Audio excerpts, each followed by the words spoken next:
Reanudamos entonces la audiencia. Seguimos con los alegatos de clausura de Corpesca S.A.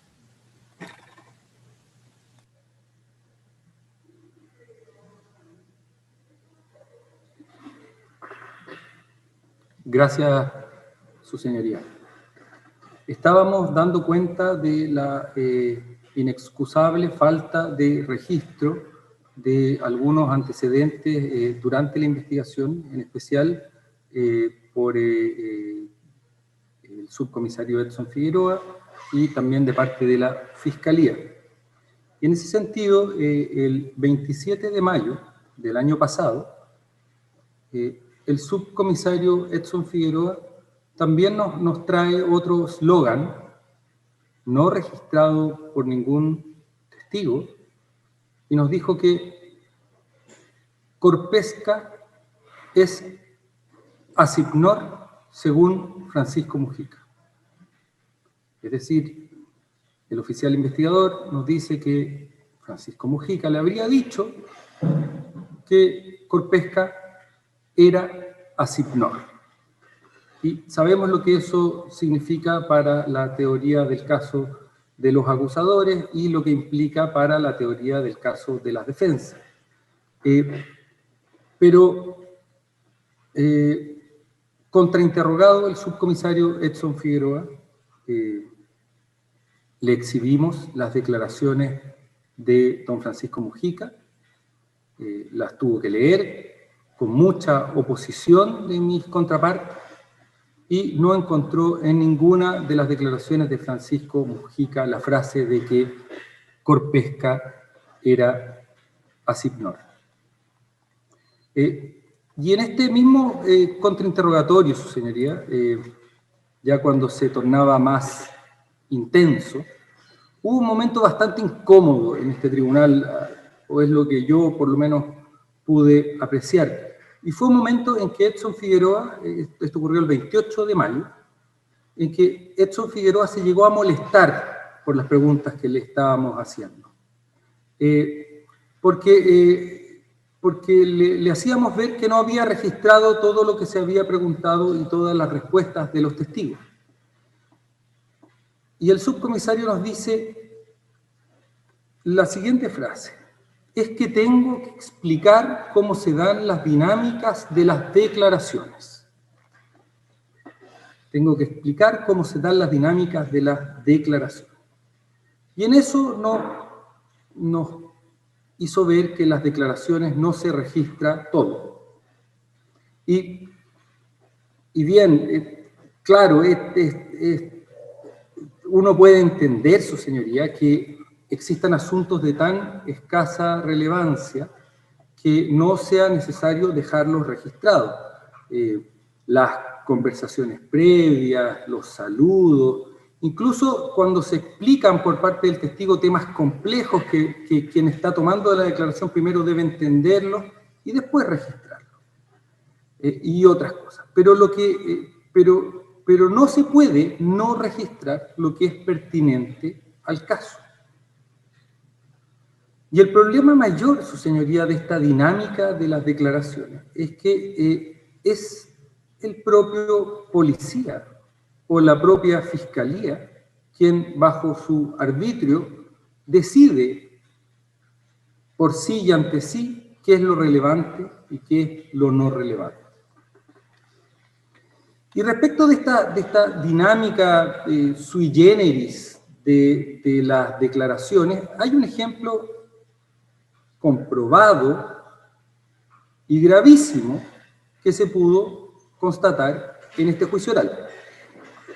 Y me estoy refiriendo a cuando la testigo principal de la Fiscalía, para el caso de Jaime Orpiz, la señora Carolina Gacitúa, se refirió a numerosas situaciones, circunstancias e incluso delitos de los cuales ella había declarado y de los cuales no quedó registro en la investigación.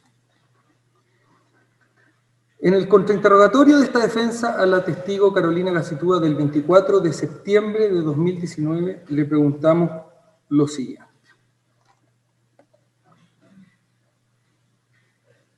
Cuando en este juicio le preguntan sobre las firmas de su marido y usted señala que usted le sacaba las firmas a su marido, responde, yo sí lo relaté, pero eso no quedó registrado. Es un hecho relevante, señoría, importante para la dinámica de los sucesos en materia de la acusación. Pero lo relató la testigo y no quedó registrado. Luego, le preguntamos lo siguiente.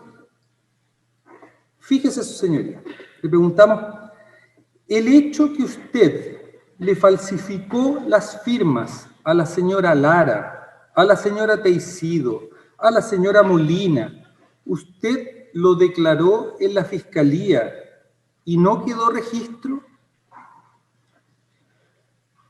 Yo lo declaré y no quedó registro porque yo pedí que lo sacaran. ¿Qué otras cosas usted le declaró a la fiscalía y no quedó registro? No recuerdo, no. Y aquí, su señoría, se revela, queda patente, que la señora Carolina Gacitúa fue una testigo funcional para la tesis de la Fiscalía, y que todo aquello que no es funcional para la tesis de la Fiscalía, es decir, todo aquello que le resta credibilidad a un testigo de la Fiscalía, no es registrado. Además, cuando le preguntamos qué otras cosas ella dijo y no quedaron registradas, nos dijo que no se acordaba. Vale decir, es dable suponer que hubo otros temas que nunca sabremos que le relató a la Fiscalía y de los cuales no quedó registro. Luego le preguntamos, y durante la investigación, en las 5 oportunidades que declaró, ¿no le hacían preguntas de los cheques, cómo los retiraba, dónde los firmaba? Nos responde, sí. Edson Figueroa me preguntó y yo le dije cómo te pagaba los cheques, yo los endosaba, hacía una firma y los endosaba a nombre mío, y él dijo, bueno, los bancos no se preocupaban de verificar las firmas. De ahí yo le pregunto, ¿y de eso quedó registro? No. Es decir, nuevamente la testigo indica que declara delitos, que declara sucesos que no son funcionales a la tesis de la Fiscalía y no se registran. Lo que nos dice es que ella falsificaba los endosos, pero que Edson Figueroa no registra esto porque le dice que es normal, que los bancos no se preocupan de verificar las firmas. Esto, su señoría, a la luz de los hechos, es absolutamente grave, su señoría. Se elige que se registra a conveniencia de la tesis acusadora. Esta dinámica de las declaraciones, su señoría, debe ser erradicada de nuestros organismos de investigación y de persecución penal, su señoría. Ahora voy a pasar a otro tema, dentro de este mismo capítulo, que se refiere a las diligencias que no se efectuaron, o sea, diligencias que debieron haberse realizado y no se hicieron y no sabemos con precisión el motivo. ¿Y por qué voy a referirme a este tema? Porque estimamos que la no realización de estas diligencias afectaron la acusación, esta acusación deficiente. El primer tema es el siguiente, señor. Se solicita a vuestro tribunal un pronunciamiento sobre numerosos delitos de cohecho, como nunca antes visto en la historia. La verdad, esta parte estima que este gran número de cohechos es más bien una práctica que utiliza el Ministerio Público para abultar sus formalizaciones y para obtener medidas cautelares más intensas. Pero bueno, sea como sea, el delito de cohecho requiere de una interacción entre el sobornante y el sobornado. Se requiere de una comunicación. En palabras de la propia Fiscalía, se requiere de un pacto ilícito. Y en palabras del Consejo de Defensa del Estado, de un acuerdo basal o de una convención remuneratoria. De hecho, estamos frente a un delito de los que se califican como de encuentro, como desarrollaremos más adelante. Pero sin comunicación o encuentro entre los autores no hay delito. Pues bien, en este juicio no se presentaron pruebas, ni se intentaron obtener pruebas de estas comunicaciones o reuniones entre Francisco Mujica y los acusados Jaime Ortiz y Martí Sassi. No se buscaron estas evidencias que se refieren a la exigencia o requisito típico del encuentro entre los funcionarios públicos y el particular que acepta, que es para que el funcionario público realice algo u omita algo en el futuro. Lo que pasó en este caso, su señoría, es que la Fiscalía durante la investigación se conformó únicamente con lo que le entregó voluntariamente Corpesca. Y así pudimos ver que la base probatoria de la Fiscalía consiste básicamente en boletas, cheques, voucher, etcétera, correos electrónicos, pero respecto de los cuales no hay ninguna relevancia para la figura típica de cohecho y este encuentro necesario. No hay prueba de los encuentros en que se solicita y se consiente en dar, pero con un fin expreso y concreto. Y a futuro, veremos que la importancia de esto, que sea a futuro. No hay ninguna prueba de que se pidió algo a cambio de otra cosa. Y en esto la Fiscalía incumplió la exigencia legal de investigar y averiguar todo cuanto fuere conducente a la averiguación del hecho punible. La Fiscalía renunció, su señoría, a investigar estos hechos. ¿Cómo se puede explicar que la Fiscalía no considerara relevante obtener el tráfico de llamadas entre Francisco Mujica, Jaime Ortiz y Martí Sassi?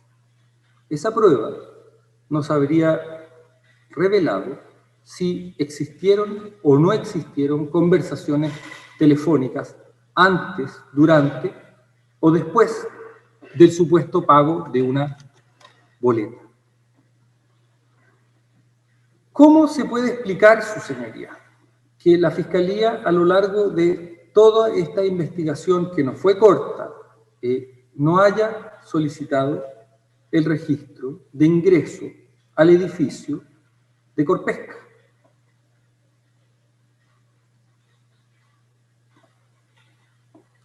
El testigo Juan Prado, su señoría, el día 14 de septiembre de este año, nos informó que toda persona que ingrese al edificio, ya sea a pie o en vehículo, debe registrarse, y esto a la época de los hechos. Entonces, su señoría, esto es una omisión esencial si lo que se quiere determinar es que hay decenas de cohechos. No declaró en este juicio, ni en la investigación, ningún recepcionista del edificio de Corpesca, ningún guardia del ingreso, ningún empleado de Corpesca que nos haya señalado sobre las supuestas visitas de los acusados Jaime Ortiz o Martí Sassi. No fue un tema consultarle esto al personal de Corpesca, su señoría, porque no fue materia de la investigación, ni de la acusación, ni del juicio.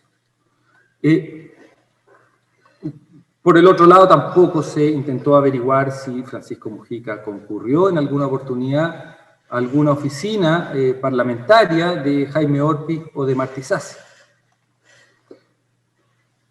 Vimos en el juicio las largas declaraciones de los acusados Orpiz e Isasi, y su señoría pudo constatar que apenas se les consultó por los acusadores respecto de reuniones, de conversaciones o encuentros que sean previos a la emisión de cada boleta o aporte para eventos que sustentara un supuesto cohecho.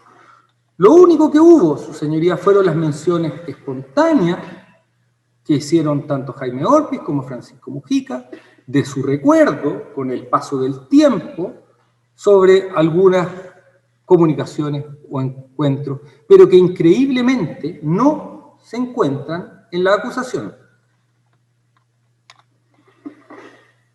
En lo que respecta a Francisco Mujica, su señoría, se imputa incumplir a Corpesca sus deberes respecto de 59 delitos de soborno. Y en este juicio no vimos ningún antecedente, ni pregunta a Jaime Orpiz, ni a Martí Sassi, ni a Francisco Mujica, detallado sobre estos supuestos 59 sobornos. No se les consultó cuándo acordaron el soborno número 1, cuándo acordaron el soborno número 2. Son omisiones inexcusables, su señoría. Si se toma la decisión responsable de imputar a los acusados 80 o 60 delitos de cohecho, a nuestro modo de ver, infringiendo palmariamente el principio del non bis in idem, pero si se toma esa decisión responsable, es obligación del investigador, es su obligación realizar todas aquellas diligencias que sean necesarias para probar todos y cada uno de esos encuentros, señoría, y no abandonar esa línea. Y si no, su señoría, que la Fiscalía acuse únicamente por aquellos encuentros o cohechos en los cuales encontró alguna prueba de esta exigencia típica del encuentro. Un segundo tema, respecto de las diligencias o líneas de investigación no efectuadas, es el tema, su señoría, que es importante para Corpesca, de no haber solicitado los cheques originales que pudimos ver solo de la evidencia material número 70. Es un hecho no refutado que en agosto de 2015 Corpesca entregó todos los cheques. Esto está en la evidencia material número 70, como ya dije, que fue incorporada el 7 de mayo de 2019. Pero vimos que todos los cheques están en blanco y negro y borrosos, porque son los cheques que le entregó de esa forma el Banco Santander a Corpesca. Y la Fiscalía no instruyó la obtención de los cheques originales. Y sabemos que el secreto bancario respecto de Corpesca estaba levantado en mayo de 2015. ¿Qué es lo que sucedió, su señoría? Es que, como el asunto de los cheques, su forma de emisión, si son cruzados, nominativos, abiertos, como ese asunto no es materia de la acusación, ni nada relacionado a esto, porque no se menciona nada relacionado a esto en la acusación, ni tampoco a falta de controles, ni incumplimiento de controles, la Fiscalía, durante la investigación, no requirió obtener pruebas más íntegras, cheques originales. Pero como transformó este tema como un tema nuevo, investigado por primera vez en el juicio oral, queda en evidencia que esta prueba estaba trunca. Y los cheques pudieron haber sido obtenidos, los originales, por el Ministerio Público. prueba de que estaba levantado el secreto bancario, su señoría, corresponde al documento común 610, que se incorporó el 29 de agosto del año 2019, que es una respuesta del Banco Santander de junio de 2017,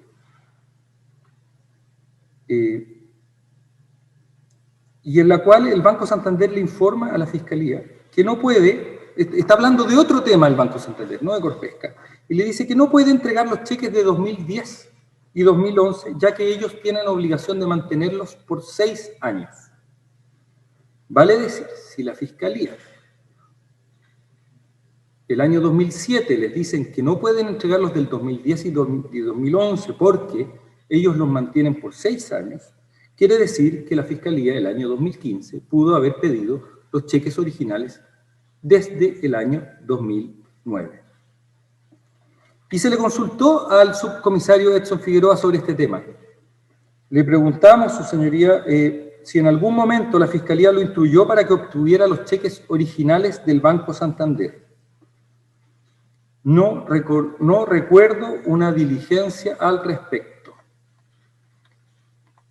Después le preguntamos, ¿usted en la carpeta investigativa pudo observar que con fecha 21 de diciembre de 2015 el Banco Santander acompañó a la Fiscalía la totalidad de las cartolas de 3 cuentas corrientes de Corpesca en dicho banco?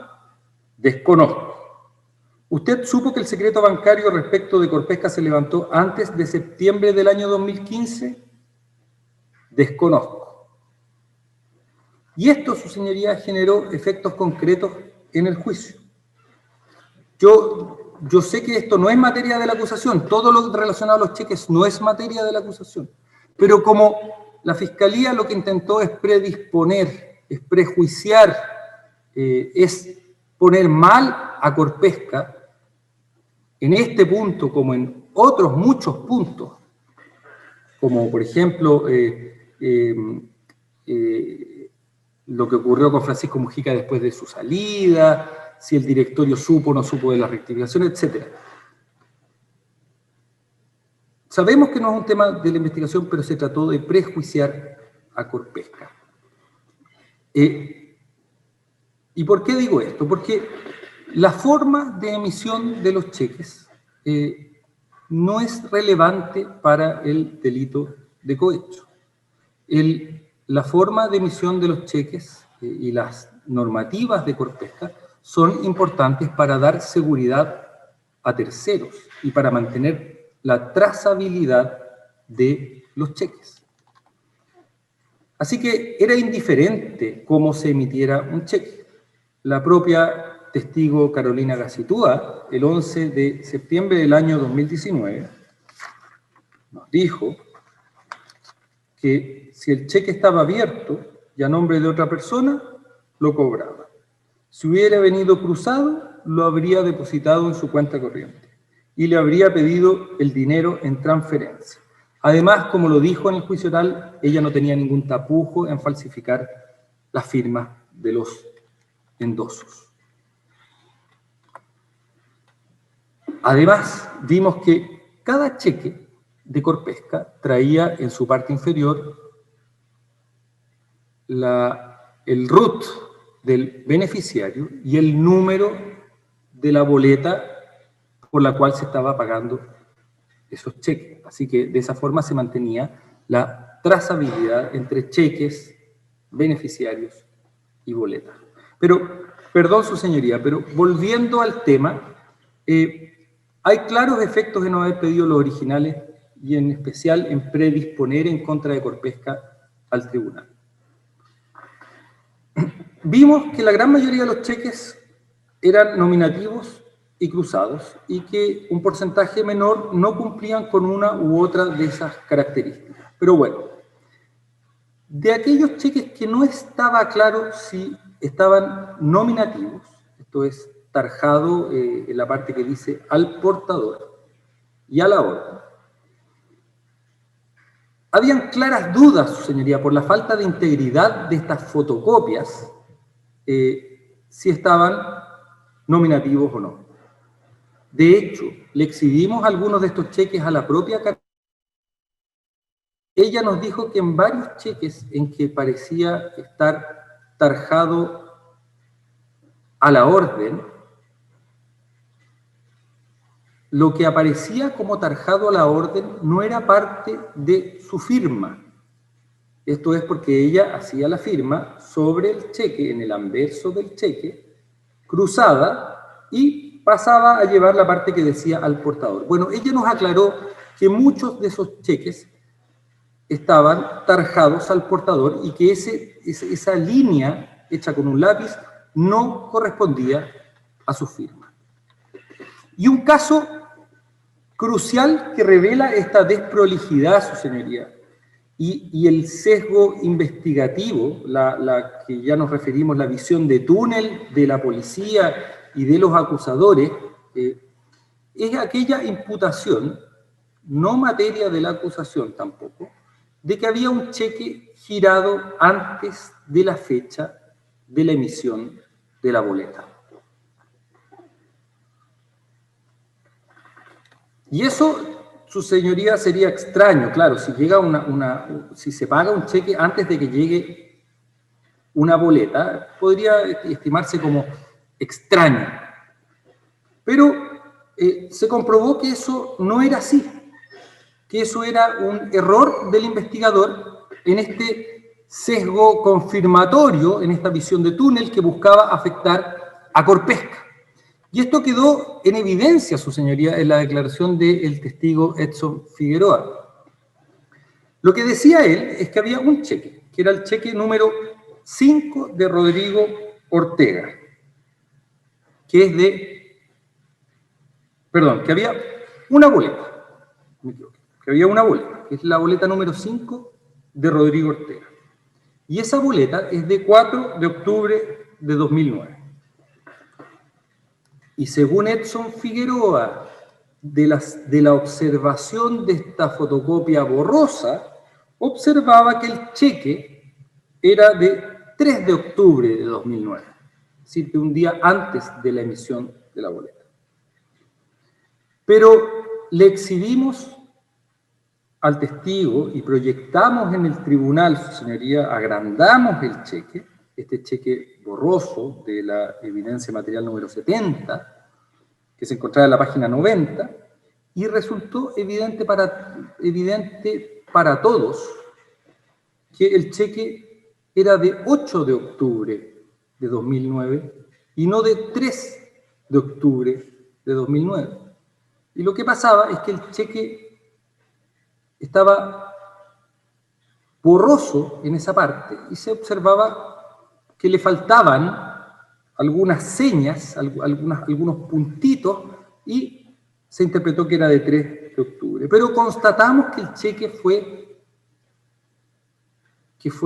realizado por Corpesca, su señoría, el día 8 de octubre y no el 3 de octubre, vale decir, varios días después de la emisión y entrega de la boleta. Y eso se constató, su señoría, porque revisamos los vouchers y revisamos que en el voucher aparece ese cheque como salido el día de Corpesca, el día 8 de octubre del año 2009.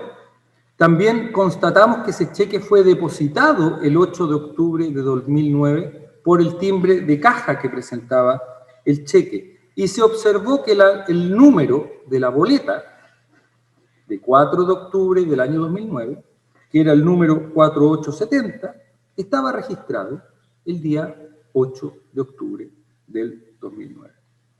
Y este error, su señoría, debido a la poca integridad de la evidencia, su señoría, y a no solicitar los cheques originales, significó a la PDI sostener que en Corpesca se alteraron los procedimientos. Todo se debió a no haber solicitado los cheques originales. Y le preguntamos al comisario, ¿fue un error señalar que el cheque fue de 3 de octubre? ¿No es cierto? Nos dice, yo vi 3 de octubre en el cheque. ¿Y verificaron con el voucher contable? Le preguntamos. No recuerdo si verificamos el cheque con el voucher. Entonces, su señoría, era importante obtener prueba más íntegra y no conformarse con las copias que Corpesca había. Relevante también comparar con los respaldos, su señoría. Esto nuevamente muestra el sesgo confirmatorio y la visión de túnel de la policía y los acusadores. Un tercer tema, su señoría, de diligencias no efectuadas, se refiere a Marta Isasi, y consiste en lo siguiente. Vimos que de los informes de Carrillo del año 2009, o sea, materias que están fuera de la acusación de Corpesca, la Fiscalía investigó todos los gastos que le fueron facilitados y escogidos con pinzas por Carrillo y que en una parte menor se imputan a Marta Isasi, lo que buenamente fue desvirtuado por la defensa de la señora Isasi. Pues bien, respecto de Zavala del año 2013, nada de esto se hizo. No se investigó en absoluto a dónde se dirigieron los dineros pagados por los servicios de Zavala. Y en esta parte le consultamos al subcomisario Edson Figueroa por qué no se investigó respecto de Zavala. Y le preguntamos, ¿usted no avanzó más con el señor Zavala respecto de los dineros de Corpesca por cuanto éste no le entregó los depósitos y documentos, cierto? Nos responde, lo que yo puedo señalar es que respecto del señor Zavala, lo que a la policía respecta, las instrucciones fueron puntuales por parte del Ministerio Público al respecto. A los comprobantes que nosotros teníamos, cheque, boleta, y que estos fueron cobrados, se consignó en el informe definitivo. Le preguntamos de nuevo, ¿vale decir, la Fiscalía no le ordenó ir más allá con el señor Zavala, además de la recepción de los dineros, ¿no es cierto? Y nos dice, no, por cuanto se hicieron diligencias respecto a aguas altiplano, de la cual yo participé. Pero no respecto de Corpesca, le preguntamos. No recuerdo respecto de Corpesca otra diligencia en relación a Zavala. Entonces, señoría, si lo que se acusa en este caso es que el beneficio económico era para Marta Isasi, que es lo que fácticamente se acusa en el libelo acusatorio, si se dice eso, un mínimo investigativo habría sido averiguar el destino de los dineros por los servicios de Zavala.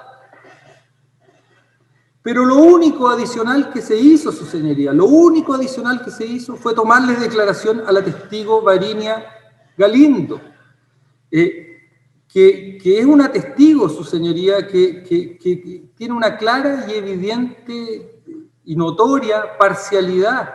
Tiene disputas judiciales con el señor Zavala y además es asesorada por abogados que responden a un mismo mandante, que es Hugo Gutiérrez. Entonces, nuevamente, volvemos a lo mismo. La testigo Varinia Galindo es funcional a la tesis de la Fiscalía, a la tesis preestablecida por el Ministerio Público. Nuevamente, su señoría, vemos cómo hay otros antecedentes que avalan esta visión de túnel del Ministerio Público. Un cuarto tema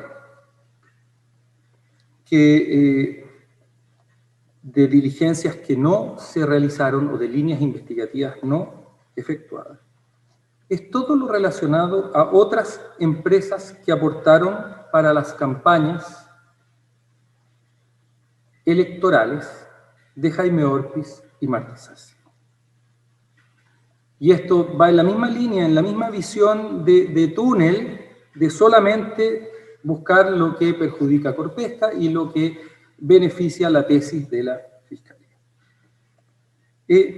Según Edson Figueroa, el 30 de mayo del año 2019, Carrillo declaró que Marta Isasi recibió dinero de otra empresa pesquera con asiento en Iquique. Eso no se investigó. Según Edson Figueroa, ahora el 27 de mayo, no le tomaron declaración a los directores de Agrícola Tarapacá, GTD Manquehue, Entel y Quiborax. Quiborax, que sabemos que sus dueños son los mismos dueños de una pesquera, de la pesquera Landes, del Biobío. Bueno, a diferencia de Corpesca, no se interrogó a ninguno de los directores de estas empresas.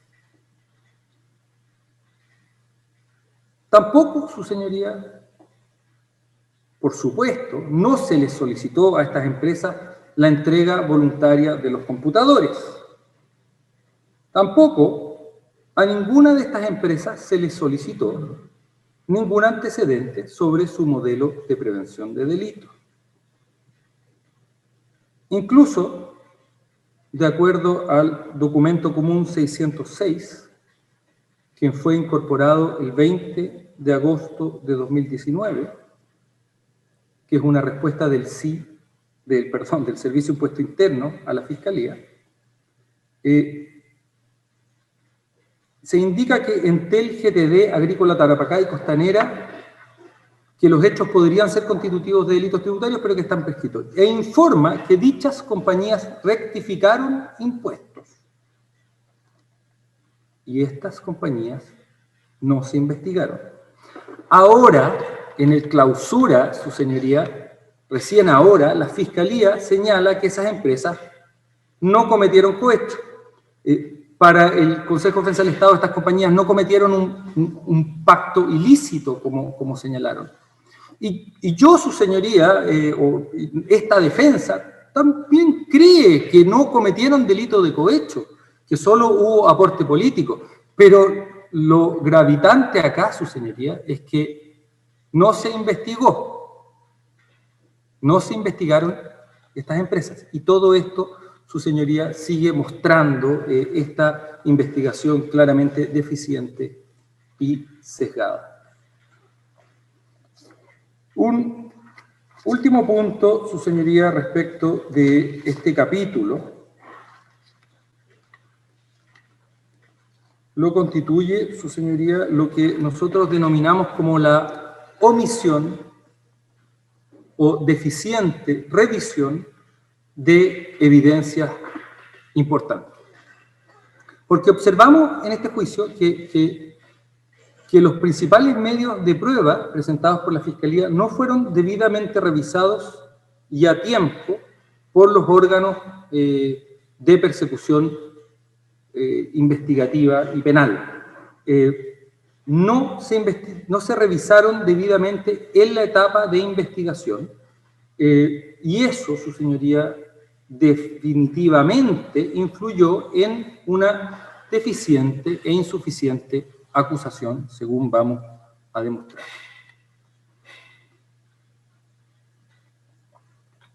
Y para partir con esto, su señoría, nos referiremos a los muy comentados libros de honorarios de Corpesca.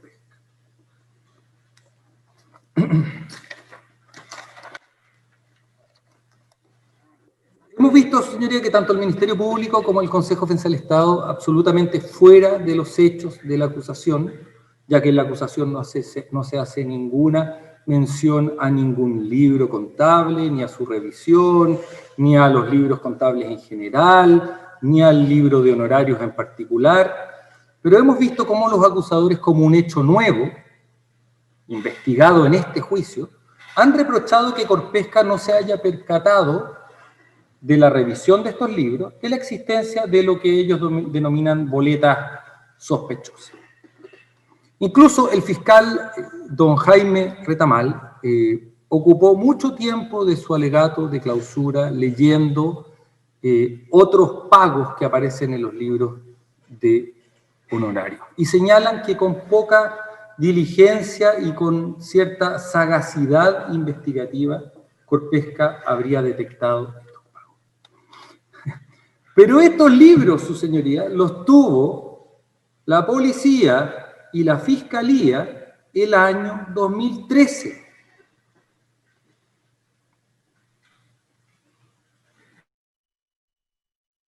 Es un hecho, magistradas, que estos libros en que aparecen las boletas de Jaime Orpi y que se le adjudican a Marta Isasi, se le entregaron a la BRIDEC en mayo del año 2013.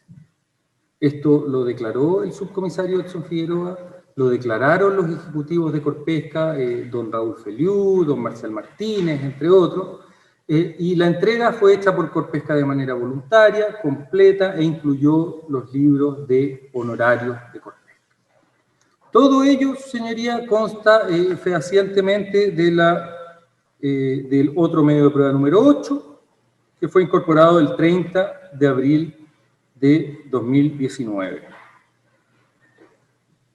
Estos se le exhibieron a Edson Figueroa y este los reconoció como los entregados en mayo del año 2013.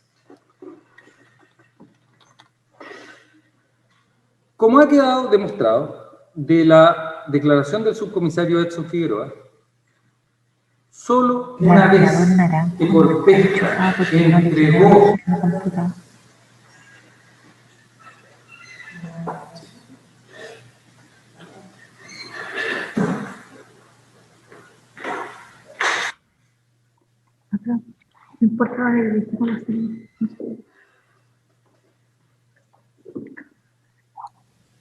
Un segundito, estamos viendo un problema de audio.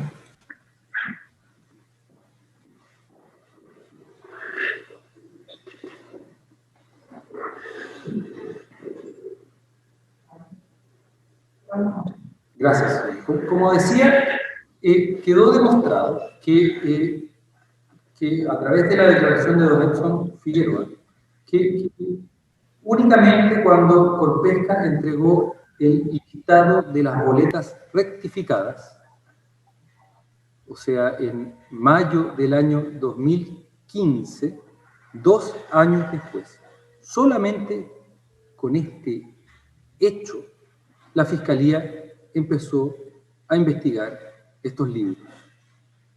Nunca antes los vieron, los tenía ahí estos libros la PDI y el Ministerio Público.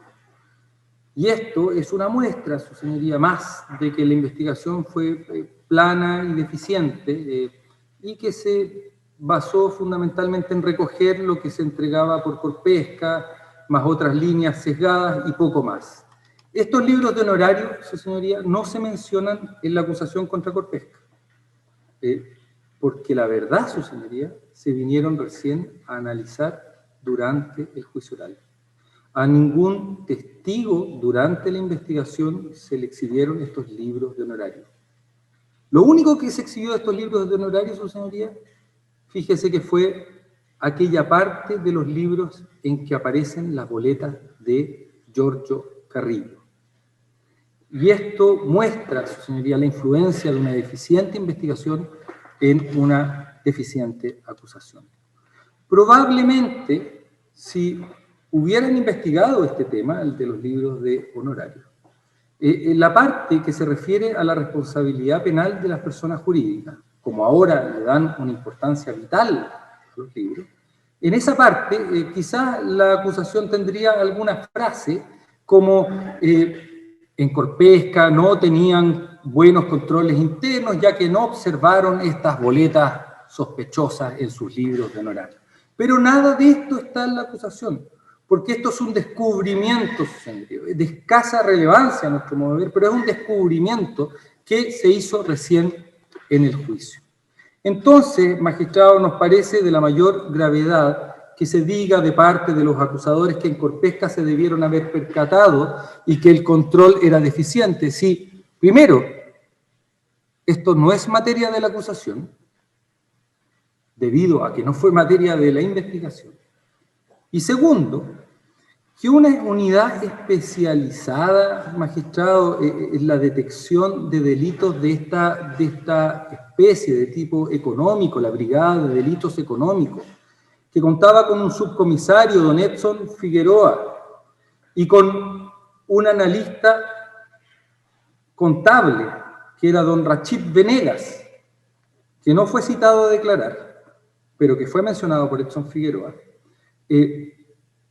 no haya detectado nada, que esta lista en delitos económicos en 2 años no haya visto nada en estos libros de honorarios. Recordemos que hasta el 2015 este era solamente el caso Carrillo. Y se pretenda que en Corpesca esto haya sido detectado, como sí ocurrió finalmente, pero en Corpesca con un campo de observación infinitamente mayor que el que tenía la policía o la fiscalía. Porque, como demostramos, Corpesca en sus auditorías internas y auditorías externas y el encargado de prevención, no solamente tenían que revisar los libros de honorarios que le entregamos a la policía y a la fiscalía, tenían que revisar también todos los otros libros, su señoría, y todos los otros servicios que no se prestaban a través de boletas de honorarios, sino que a través de facturas exentas de IVA. Así quiero recordar al tribunal que el 16 de septiembre del año 2020 incorporamos un correo de 23 de mayo de 2013 en que aparece un documento adjunto que son las facturas exentas de IVA del periodo 2007 a 2013. Se refiere a facturas por servicios, su señoría, no compras de bienes. Y estas totalizaban 55.897 facturas exentas. Y ese campo de observación no estaba, no lo tenían que revisar la PDI y el Ministerio Público. Ellos solamente tenían que revisar los libros de honorarios. Nosotros, Corpesca, debía revisar todo este mucho más amplio campo de observación. Y debo decirlo, su señoría, lamentablemente también tenemos acá, esto no es solamente responsabilidad de la BRIDEC, también tenemos acá, en este caso, muchos fiscales que llevaron el caso y tenemos una fiscalía de alta complejidad que tampoco se percató de las boletas de Zavala ni las de Jaime Orpi, habiendo tenido los libros de honorarios desde el año 2013 hasta el año 2015, en que nosotros les informamos respecto de las boletas rectificadas, su señoría.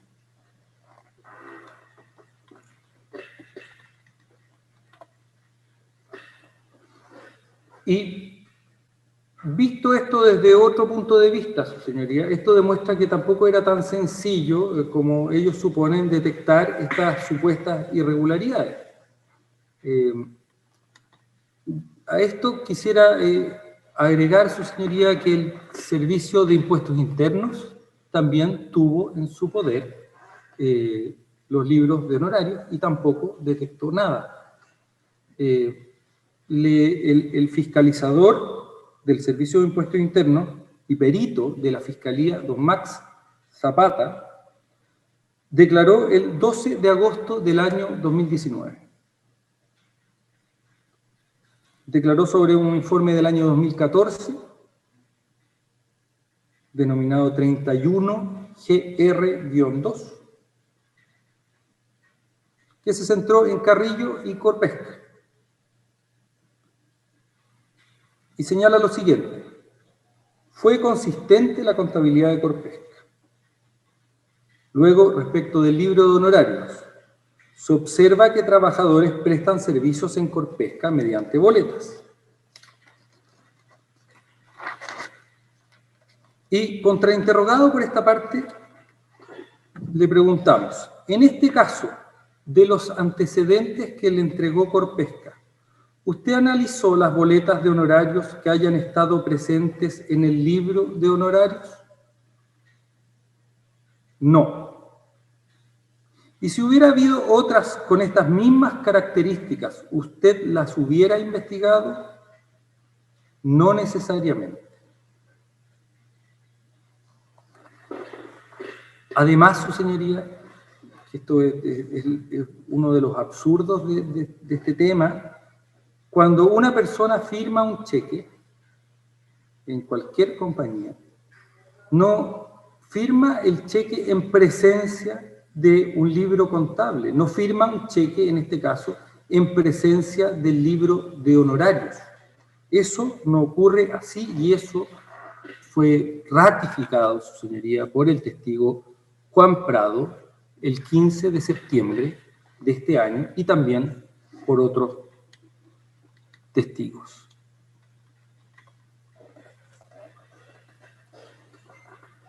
Ya que estamos analizando, su señoría, la omisión en la revisión de evidencia que influyeron en la deficiente acusación,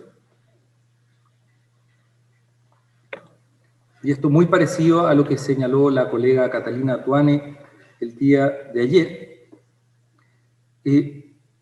vimos que en este juicio que los correos electrónicos han sido un elemento central en la tesis acusatoria. De hecho, algunos de ellos están copiados textualmente en el texto mismo de la acusación. Pues bien, su señoría, en la misma fecha en que se entregaron los libros de honorarios, esto es en mayo de 2013, se le entregó voluntariamente a la BRIDEC la totalidad de los correos electrónicos de los principales ejecutivos de Corpesca. Y eso es lo que corresponde fundamentalmente a la evidencia material número 12, y además los discos duros que corresponden a la evidencia material número 50, 51 y 52.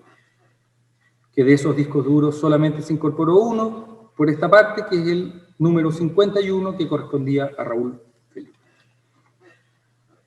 Pues bien, consultado el subcomisario Edson Figueroa sobre el momento en que supieron de los correos electrónicos entre Francisco Mujica con Marta Isasi y Jaime Ortiz, nos dijo que fue el año 2015.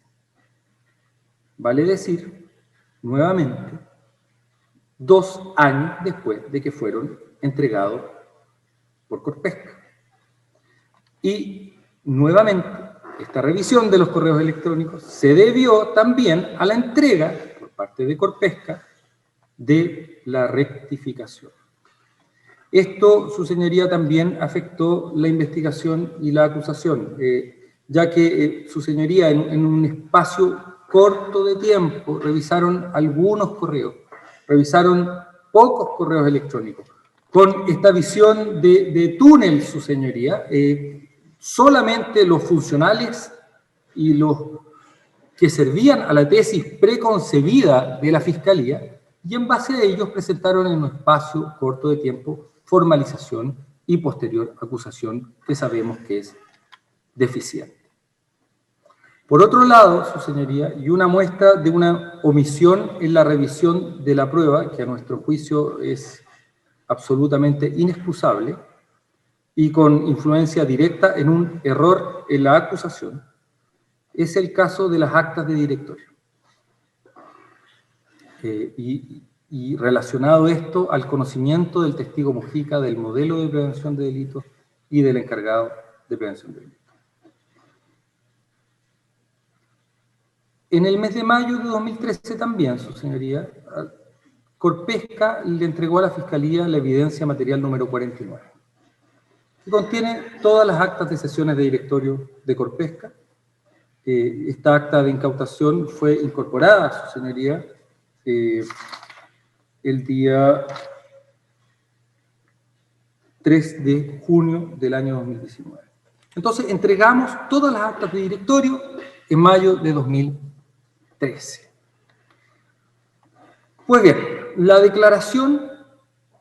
acusación en la parte que dice relación con Corpesca se señala como un incumplimiento concreto no ejemplo, un incumplimiento concreto, que Francisco Mujica no sabía de la existencia de un modelo de prevención de delitos. Pero vimos, su señoría, que las actas de directorio que entregamos el año 2013 revelaban claramente que Francisco Mujica era el secretario del directorio de Corpesca y que en 5 de esas actas de sesión de directorios aparece Francisco Mujica exponiendo temas centrales del modelo de prevención de Jaime Ortiz como encargado de prevención de delitos. ¿Qué es lo que significa todo esto, su señoría?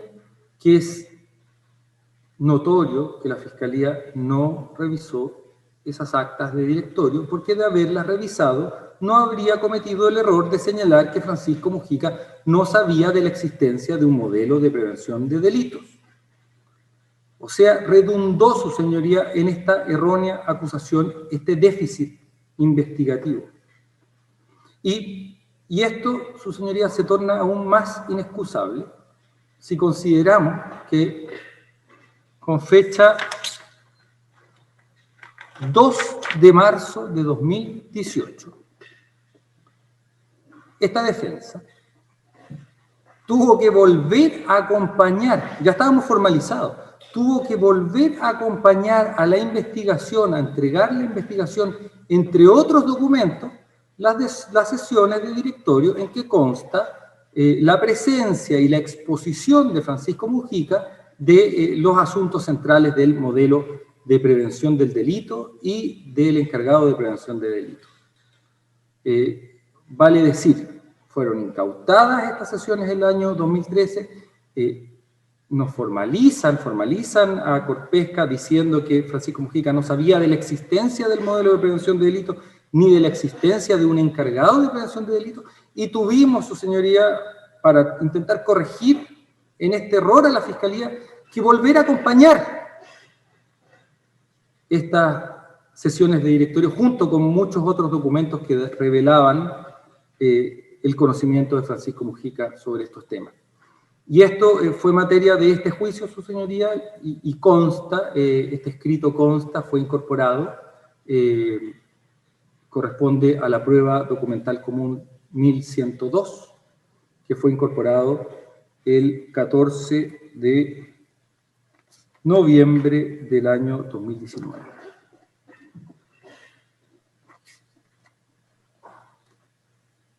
Ya terminado este capítulo, su señoría, ya terminando este capítulo, solamente voy a hacer algunas conclusiones generales. El subcomisario Edson Figueroa nos dijo el 27 de mayo que pasó más de un año sin diligencias. Es decir, que hubo un año que no se hicieron ninguna diligencia en esta causa. Esta demora, que en verdad fue de más de 2 años, su señoría, hizo que la Fiscalía tomara estos 2 años sin haber revisado ni los libros de honorarios ni los correos electrónicos, y la revisión recién se produjo una vez que Corpesca entregó la rectificación. Todo ello, su señoría, afectó la calidad de la investigación, redundó en una formalización y una consecuente acusación a la rápida, sin considerar antecedentes relevantes.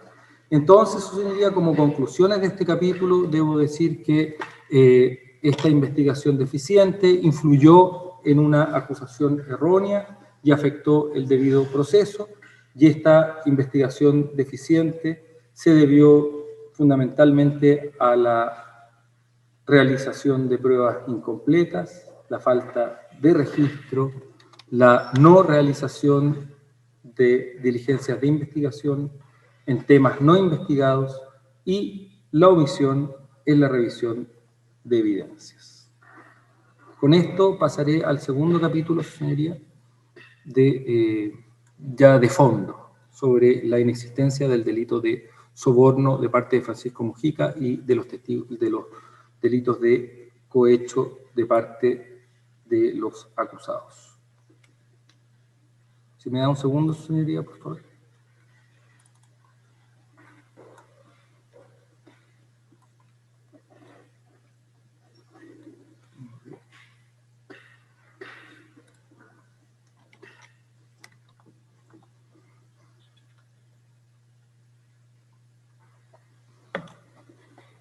En esta parte del alegato, señoría, me referiré y refutaré la imputación por soborno contra Francisco Mujica y las imputaciones por cohecho contra Jaime Orpiz y Marta Isasi, pero las que se presentan en el capítulo de la acusación contra Corpesca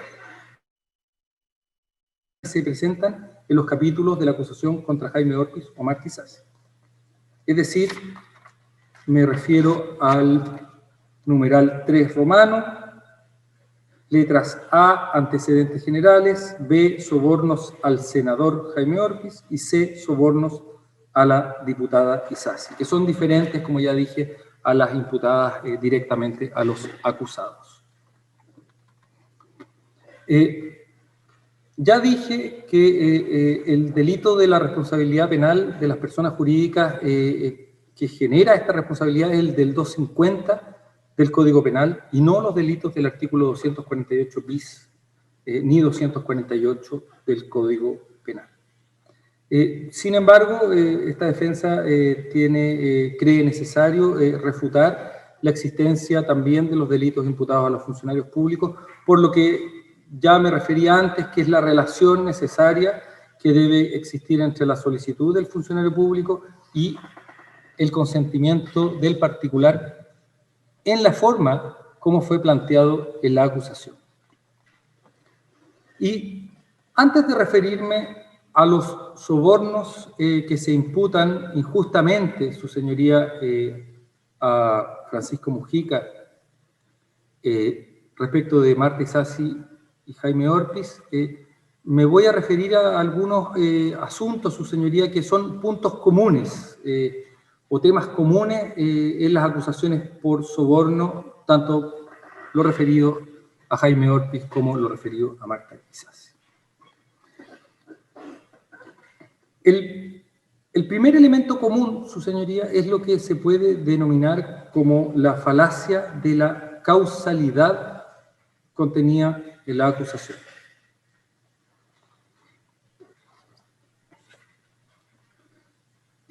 La forma como está planteada la acusación contra Corpesca en lo que se refiere a los delitos base, la técnica utilizada no hace fácil su refutación, ya que, como ya dije, contiene deficiencias y omisiones. Pero,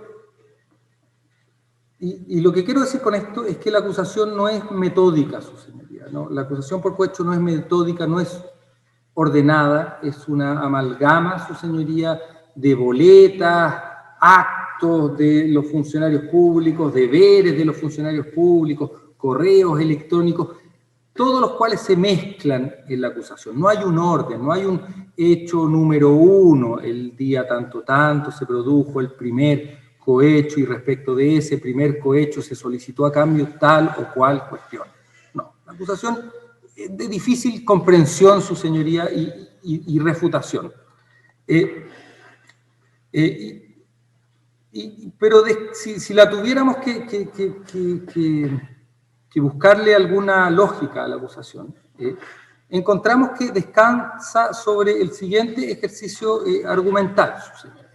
Primero, señala que hay un acuerdo inicial, que es más acentuado, parece ser, en el caso de Jaime Orpiz, y que es previo a la entrada en vigencia de la Ley 20.393, dicho sea de paso. Pero hay un acuerdo inicial. Y luego, el segundo paso que da la acusación es que se refiere a una concatenación de entregas de dinero distribuidos en 4 años para el caso de Jaime Orpiz y en otros tantos años para el caso de Marta Isasi. Y después de eso describe sin mayor prolijidad, creo yo, su señoría, actuaciones o omisiones dispersas de los funcionarios públicos que tengan alguna relación con la industria pesquera. Eso es todo. Estos tres elementos, el acuerdo inicial, las entregas sucesivas de dinero e intervenciones u omisiones de los acusados en asuntos pesqueros, se ligan mediante meras suposiciones y no argumentos, o mejor dicho, presunciones fundadas y que se funden en prueba objetiva. Y en esto, su señoría, lo que hace la Fiscalía, lo que hace la acusación y todos quienes adhirieron a ella, es concretar una falacia, la falacia que se conoce como la falacia de la causalidad o como la falacia de la correlación coincidente o de la causalidad falsa. Ese nombre en latín es post hoc ergo propter hoc, y también se le conoce como post hoc. Lo que significa esta falacia es que la correlación de hechos no implica causalidad. Lo que dice la acusación más o menos es que hay una premisa mayor, y es que Jaime Orpis y Martí Sassi recibieron supuestamente dineros de Corpesca. Una premisa menor, su señoría, que Jaime Orpis y Martí Sassi participaron en la agenda legislativa relacionada a la pesca y no se abstuvieron ni revelaron interés. Y luego, la conclusión falaz, su señoría, es si Jaime Orpis y Martí Sassi ejercieron sus funciones sin abstenerse y sin revelar interés. Eso es porque recibieron supuestamente los dineros de Corpesca. Esta falacia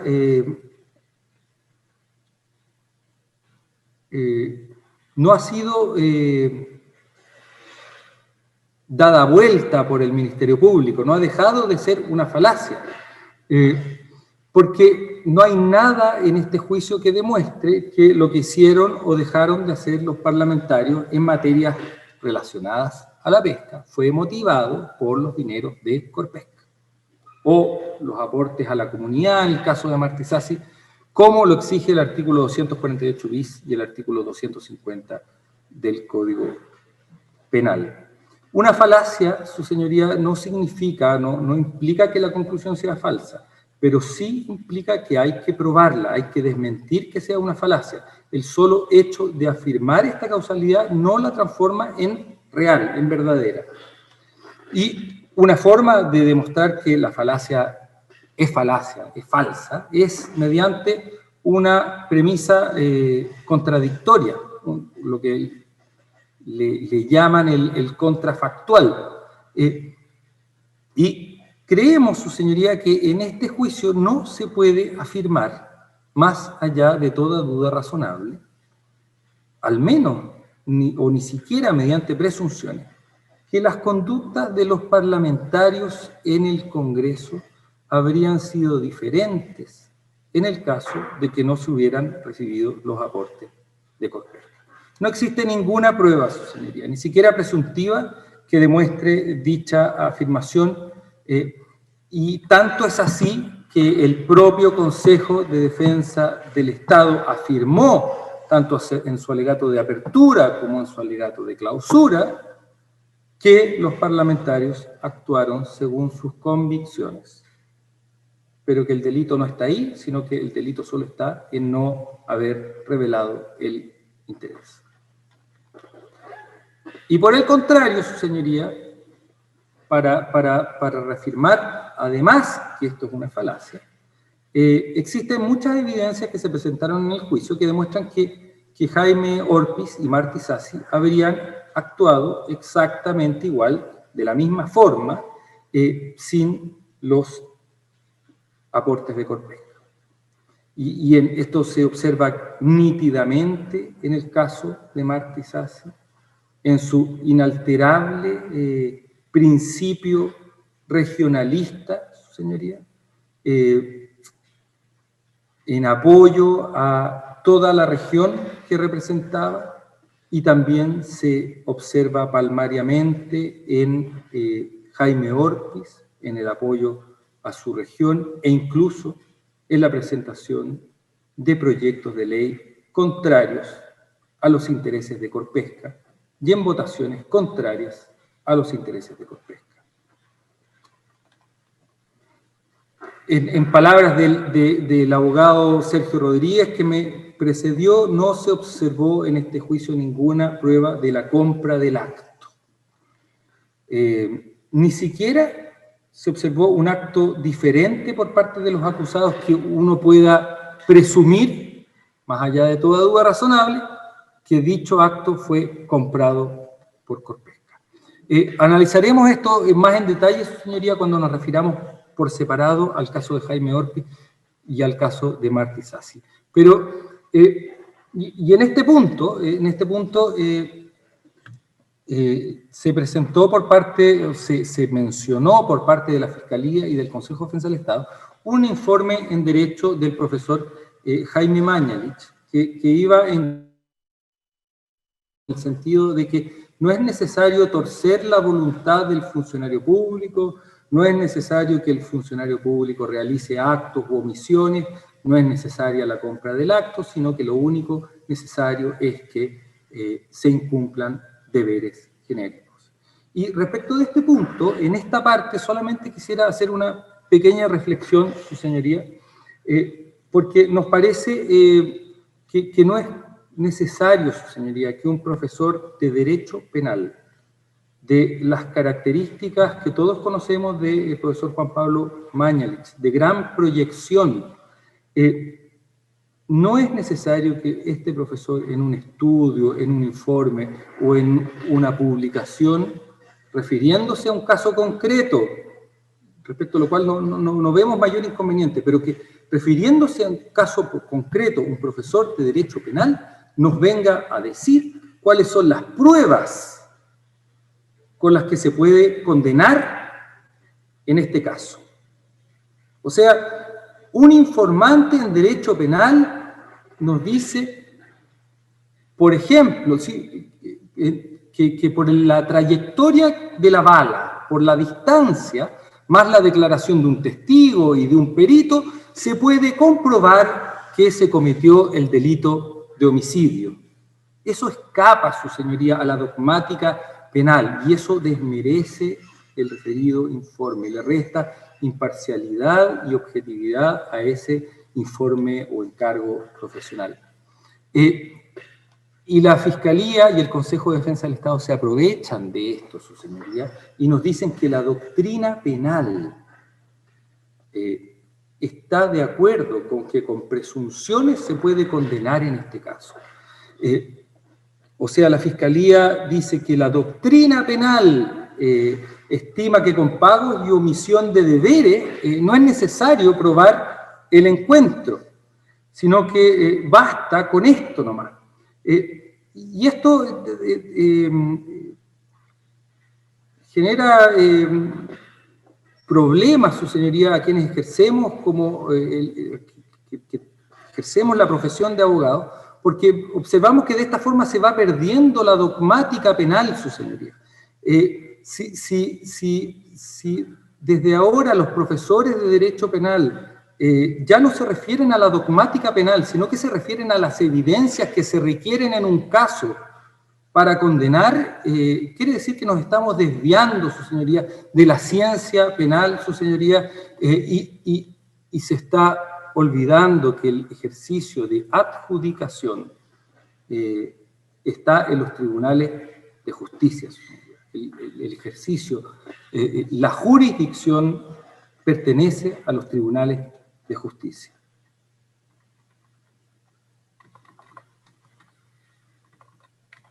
En resumen, su señoría, respecto de este punto, la Fiscalía presenta este caso como una falacia, la falacia de la causalidad, y no prueba que esto no sea más que una falacia, y no prueba los encuentros necesarios típicos del delito de cohecho. Un segundo punto que es muy importante, su señoría, de señalar, común de ambas imputaciones a Francisco Mujica respecto de Martí Sassi y Jaime Orpi, se refiere a que la acusación se funda en la hipótesis de cohecho antecedente y no de cohecho subsiguiente, subsecuente o de recompensa.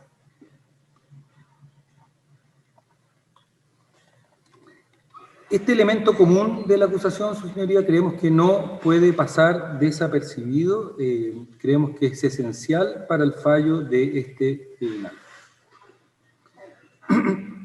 El artículo 248 bis del Código Penal, que se imputa a Jaime Orpik y a Martí Sassi, y también el artículo 250 del Código Penal, que se imputa a Francisco Mujica, distinguen claramente dos tipos de cohecho, que tienen hipótesis alternativas de acciones típicas.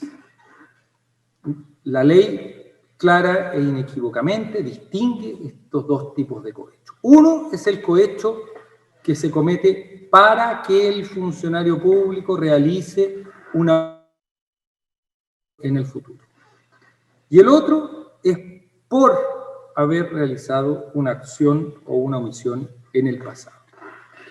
Al primero, la doctrina lo denomina el cohecho antecedente, es decir, cuando la solicitud es para un acto futuro, se le denomina cohecho antecedente. Y al segundo, cuando el cohecho es por algo ocurrido en el pasado, cuando es un premio, cuando es una recompensa, se le denomina cohecho subsiguiente. Y esto está en el articulado del Código Penal, su señoría. El 248 dice para ejecutar o por haber ejecutado, y en el caso de una conducta omisiva, para omitir o por haber omitido. Y lo mismo el artículo 250, que dice que incurren las omisiones por haberlas realizado o por haber incurrido en ellas. Entonces, para la acusación, las decenas de supuestos cohechos están planteados en términos prospectivos, a futuro. Hacen referencia a un tiempo futuro, a una actuación o a una omisión del funcionario público futura. No se plantean en términos retrospectivos, no se plantean como una recompensa por hechos pasados o ya cometidos por el funcionario público. Y esta forma de establecer los hechos es sustancial para determinar la existencia o inexistencia de los supuestos sobornos imputados a Francisco Mujica y los cohechos imputados a los acusados. No es una distinción de escasa importancia, su señoría, sino que es una distinción tanto fáctica como jurídica de relevancia esencial para este caso. Respecto de esta distinción, me voy a permitir muy brevemente, su señoría, citar a los profesores de Derecho Penal, don Luis Rodríguez y Magdalena Osandón, en su libro ya bastante citado en estos alegatos, Delitos contra la Función Pública, que en su página 336 hacen esta distinción. Y dicen lo siguiente: el hecho de que el artículo 248 del Código Penal se ponga tanto en el caso de que el beneficio económico que el empleado solicita o acepta tenga por finalidad la realización futura de una acción, como en la situación en que se pretenda una recompensa por una acción ya realizada, permite sostener que resulta procedente en Chile distinguir entre el cohecho antecedente y subsiguiente. La misma distinción es hecha en la figura agravada del cohecho del funcionario del artículo 248 bis y en el cohecho del particular del artículo 250. También, su señoría, el profesor Guillermo Oliver, en su publicación Aproximación al delito de cohecho del año 2004, en la página 7, va en el mismo sentido. Señala, en el caso de Chile, la distinción entre cohecho antecedente y subsiguiente resulta procedente, toda vez que los artículos 248 y siguientes del Código Penal en general se ponen tanto en la situación en que el beneficio económico solicitado, aceptado u ofrecido sea para ejecutar u omitir un acto, como en la situación en que el beneficio se solicita, acepta, ofrezca o consiente en dar por haber ejecutado u omitido un acto. Es tan relevante esta diferencia, su señoría, que en el mismo caso que citó el colega Sergio Rodríguez respecto de este sepulturero, respecto de este señor que trabajaba en un cementerio en Antofagasta, se discutió si el cohecho subsiguiente debía ser punible o si era una mera liberalidad, su señoría. A lo que voy con esto es que es muy relevante esta distinción que hace la ley y que tanto la doctrina como la jurisprudencia han reconocido porque es patente. ¿Y por qué digo que la acusación imputa cohecho antecedente y no cohecho subsiguiente?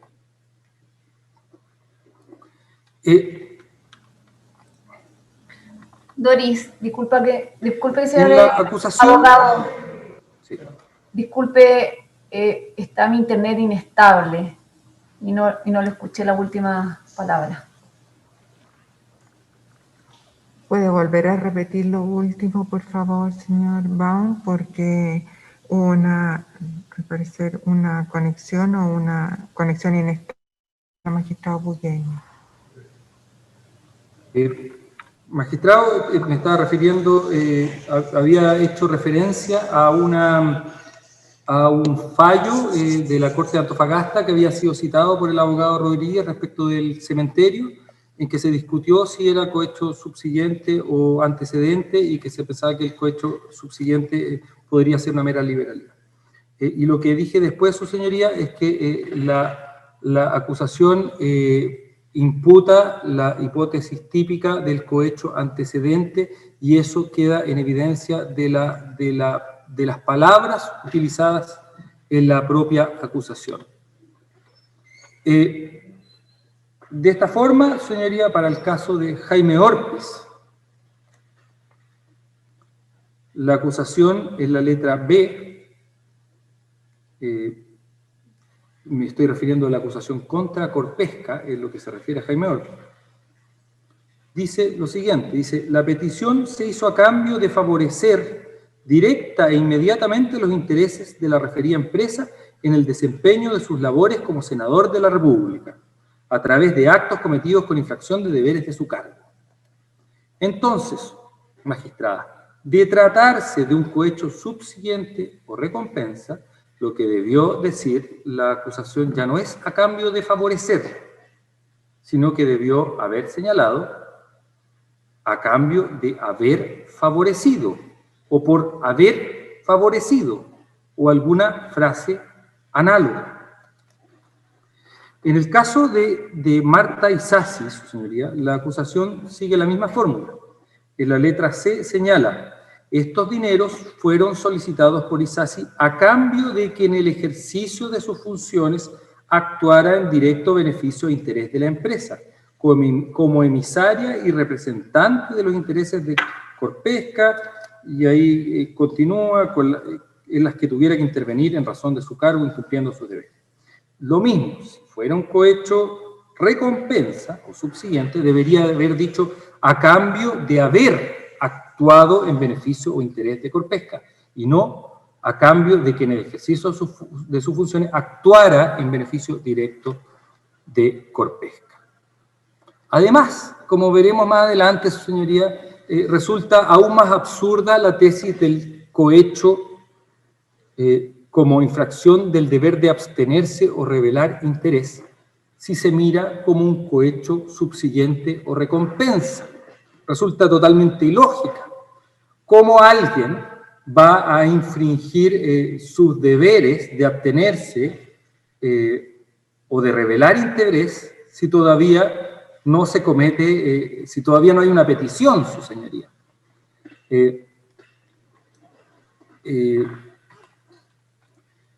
Entonces, señoría, estamos frente a dos tipos penales diversos. Y no es posible interpretar esta acusación como el pago por un hecho pasado. Pero vimos nuevamente que la Fiscalía y el Consejo de Defensa del Estado, por primera vez en el juicio, en una o dos oportunidades, mencionaron que los hechos consistían en la realización, dijeron textualmente, en la realización pretérita o futura de actos con infracción de deberes, la realización de gestiones pasadas o futuras. Estas tardías alegaciones, su señoría, a nuestro modo de ver, deben ser rechazadas a juicio de esta parte, ni en los alegatos de apertura, ni durante el juicio, ni Edson Figueroa, ni la Fiscalía en sus preguntas a los testigos presentó este caso como un caso de premios o recompensas por conductas que ya habían pasado. No se puede a estas alturas, magistrada, pretender alterar los hechos de la acusación. La acusación está planteada a futuro, para ejecutar, a cambio de realizar, no a cambio de haber realizado. Y todo esto, su señoría, tiene, creemos, efectos bastante importantes para este caso, porque así como veremos, por ejemplo, en el caso de Zavala del año 2013, el caso de Zavala está incompleto, porque el caso de Zavala se imputan solicitudes de dinero del año, ocurridas el año 2013, pero no se describe a cambio de qué eran estas solicitudes de dinero del año 2013. No se señala para qué acto se estaba comprando el 2013. Y no puede ser entendido como un premio o una recompensa de los actos eventuales de la diputada Isasi del año 2012, porque el cohecho está planteado en términos prospectivos. No está planteado como una recompensa por cuestiones ocurridas en el pasado.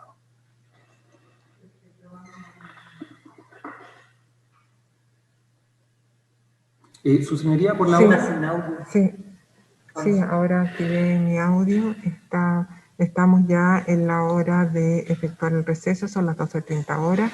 Vamos a dar por terminada la audiencia del día de hoy y continuamos mañana, día jueves 12 de noviembre a las 9 horas. Que tengan buena tarde. Mañana, buenas tardes. Señoría. Mañana, señoría. Hasta luego. Muy buenas tardes, que estén muy bien. Gracias. Hasta luego a todos.